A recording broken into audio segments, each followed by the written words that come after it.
Hi అండి. మనం ఆరోగ్యంగా ఉండాలంటే ఈ 5 పిల్లర్స్ పాటిస్తే ఆరోగ్యంగా ఉండగలుగుతాము.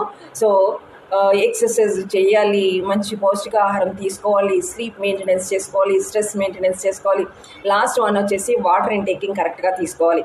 సో, వాటర్ అనేది సరిగ్గా తీసుకోకపోయినట్లయితే మన బ్లడ్ లోపల ఎక్కువగా విష పదార్థాలు చేరిపోయి బ్లడ్ చిక్కపడిపోవడం జరుగుతుంది. సో, దానివల్ల ఏమవుతుందంటే స్కిన్ మీద పింపుల్స్ రావడము, ర్యాషెస్ రావడము అనేది జరుగుతుంది. ఇంకా చెప్పాలంటే digestive problems, constipation problems, hair dry అయిపోవడము జరుగుతుంది.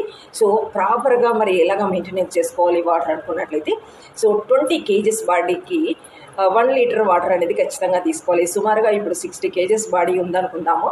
సో, వాళ్ళు 3 లీటర్స్ వాటర్ అనేది ఖచ్చితంగా తీసుకోవాల్సి ఉంటుంది.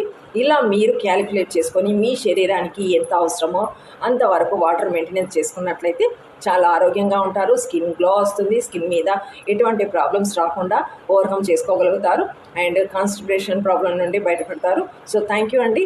ఈ యొక్క ఇన్ఫర్మేషన్ మీకు హెల్ప్ అయిందని అనుకుంటున్నాను. So thank you so much.